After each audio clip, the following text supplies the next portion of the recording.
Welcome to 7-Minute Torah with me, Rabbi Micah Streifer. Here's how this podcast works. Each week we begin with about 7 to 10 minutes on the weekly parsha, hence the name 7-Minute Torah. You'll either hear me or you'll hear me in conversation with a Jewish thought leader.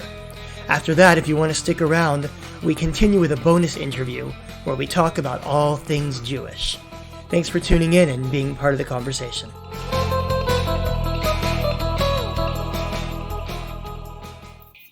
Thanks for tuning in.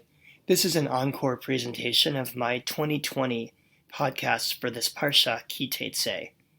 You'll see it's a parsha of laws, and where I settle in this podcast is that it's ultimately, like so much of the book of Deuteronomy, about social justice. The only thing I'll add this year is that it's particularly tragic to have this parsha come up on this week where we're watching Afghanistan fall into the hands of those who seem to care so little about a just and equitable society.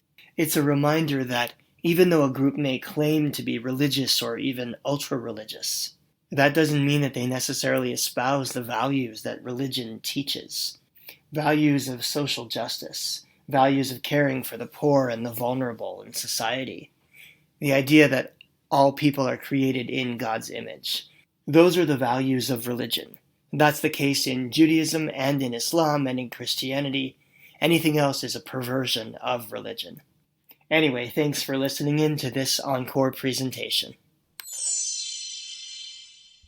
The parsha that we're reading this week is called Tetze, and it comes really in the middle of the book of Deuteronomy. Some portions have a nice story, the story of Noah's Ark, the story of Abraham and Sarah, the story of creation. Well, this parsha just contains laws after laws after laws. In fact, in some ways, it's hard to say exactly what Tetze is about, because it's a seemingly random list of laws. Laws about slavery, laws about inheritance, laws of parenting, laws about lending and borrowing, laws of marriage and sexuality, laws about crime and punishment. You name it, it's in here. One of the really interesting aspects of this Torah portion is that it has a fair amount of what we might call animal law. That is to say, rules governing how you're supposed to treat the animals in the midst of your society. For example, in chapter 22, the Torah tells us that if you see your neighbor's ox or sheep lost, you're supposed to return it. By the same token, if you see your neighbor's ox or beast of burden struggling with a heavy burden on the side of the road, you're supposed to help lift it up so that it can continue its journey. We also learn here that you're not allowed to plow a field with two different animals, an ox and a donkey, presumably because one is so much stronger than the other and it wouldn't be fair to either of them. Also, if your ox is threshing wheat on your behalf, you're not allowed to muzzle it. It needs to be able to have a snack while it's working. Finally, we learned that if you come upon a bird's nest that has eggs in it, you're not allowed to take to eat both the mother bird and the eggs on the same day. You must shoo away the mother before taking the eggs for your own use. So here we have a series of laws that are all about animals and the way that we use them for human purposes. And from there, we could have a great discussion all about animal cruelty and the ways that Judaism tries to guard against it. That's a very real topic of discussion in Judaism, but it's actually not what the rabbis mostly see when they look at this Torah portion. In fact, when the rabbis look at these animal laws, they also see the people involved in them. Returning or helping out your neighbor's ox, for example, they say is as much about the neighbor as it is about the ox. The law about not muzzling an animal while it's working, in rabbinic law, that actually becomes about the rights of human workers as well, to have their basic needs taken care of while they're working. And as for the mother bird that you're shooing away before taking her eggs, well, there's a disagreement over the reason for that. Maimonides says it's because birds have feelings. It's not nice to take the mother's eggs right in front of her, so you shoo her away.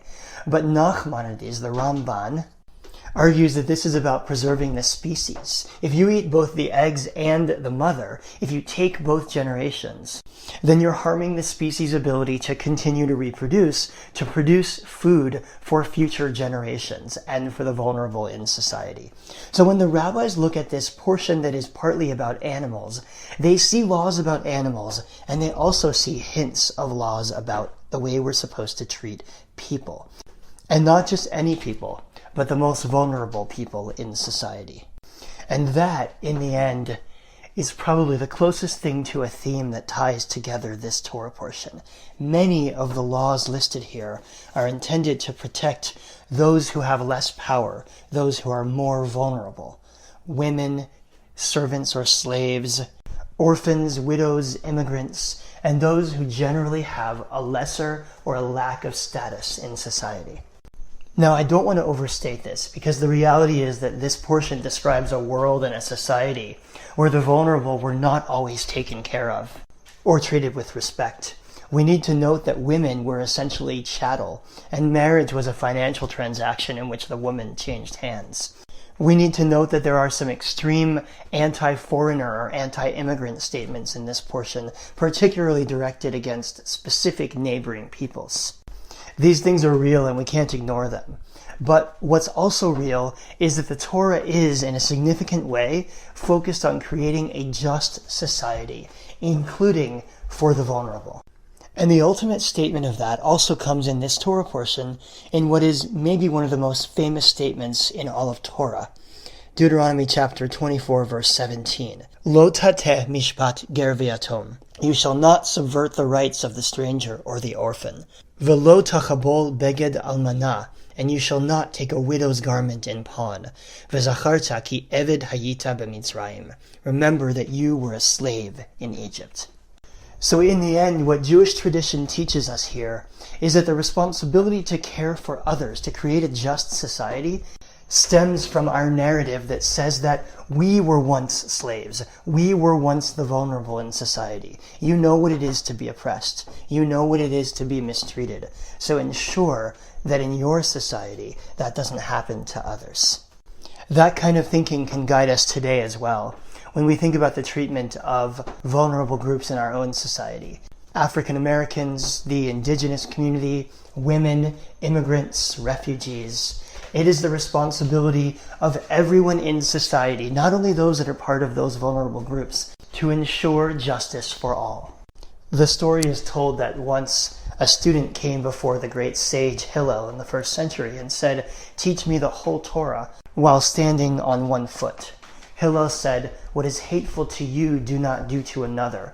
That is the whole Torah, and all the rest is commentary." What stands at the center of our tradition, ultimately, is the responsibility to treat others with respect and to create a society that is just and fair for everyone.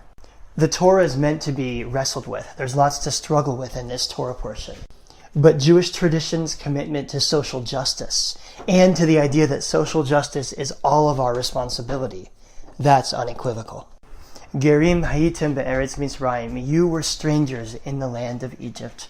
Therefore, let your society reflect the best of what you have to offer, and let all within it, rich and poor, black and white, native-born and immigrant, let everyone be treated as though they were created b'tselem Elohim, as though they were an expression of God's very image.